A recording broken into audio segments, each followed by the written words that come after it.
1, 2, 3.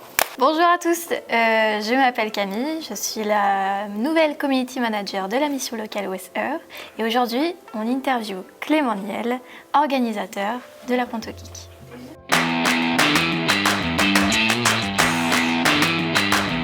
Alors, je m'appelle Clément Niel, je suis l'un des organisateurs de la Ponto Geek, on est deux à travailler sur la Ponto Geek. La Ponto Geek, ça a déjà été créé en 2022.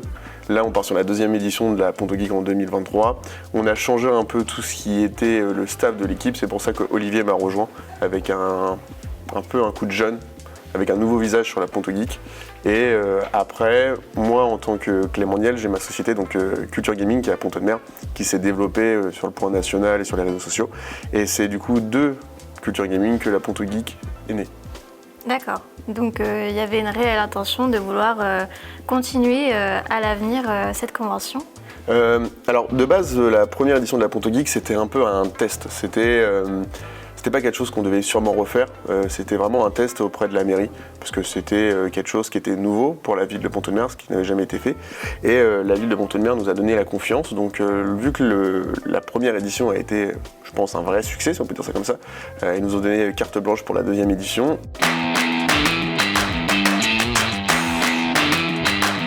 Ouais, alors la Ponto Geek, c'est une convention geek, manga, jeux vidéo, culture japonaise, qui est dans la ville de Ponto de Mer, d'où le nom.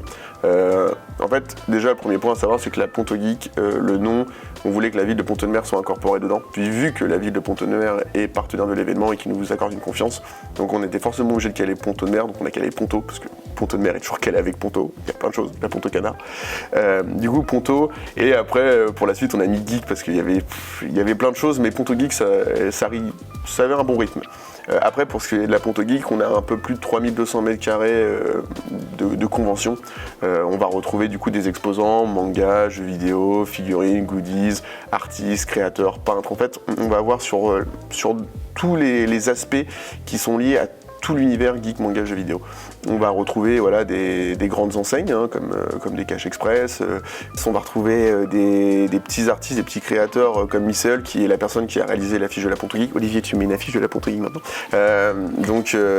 On va retrouver aussi des gens de toute la France. On a des exposants comme La Croisée des Mondes qui viennent d'Alsace. On a Atout Geek qui viennent de Saint-Didier. On a des magasins comme Mon Époque, ma boutique vintage qui sont de Paris. En fait, on a de tous les horizons sur les exposants. Et tous ces exposants rapportent une culture à la convention. Ça, c'était le point important. Et aussi des exposants de la ville de Ponto de Mer, ce qui était important, c'était un peu le deal avec la ville de Ponto de Mer, d'avoir des exposants de la ville de Ponto de Mer pour dynamiser la ville, ce qui est logique. Ensuite, en soi-même, sur la Ponto Geek, il y a des flippers, il y a des bornes arcade, il y a du jeu vidéo. Sur l'espace gaming, on a 2 dojos qui sont liés à ça. Après, il y a des associations de cosplay, on a Star Wars Normandie, on a Stark Animation, on va avoir aussi quelques petites associations indépendantes dans l'univers un peu manga. On va avoir des comédiens de doublage, donc cette année on a Brigitte Lecordier, la voix de Son Goku, on a Alexis Thomasien, la voix de Fry dans Futurama, on a Adrien Solis, la voix de Kuroko, et on a Bastien Bourlet, la voix de Deku dans MHA. Donc en fait, on a plein de choses pour tous les âges. On a vraiment vu pour tous les âges aussi, même pour les invités qu'on a. Et après, il y a des TikTokers, des YouTubeurs qui seront aussi présents.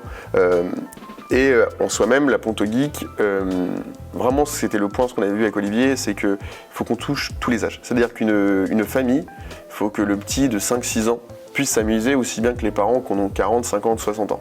Et ça, c'était vraiment le rôle le plus important, et c'est là où tout a été mis en place. Et après, pour ajouter, pour tout ce qui est consommation sur place, c'est-à-dire l'alimentation, on a pris que des food trucks qu'on ne retrouve pas habituellement dans des conventions. On a un stand de nouilles, on a des burgers japonais, on a des bowls, enfin on a plein de choses qui sont en rapport avec cet univers-là.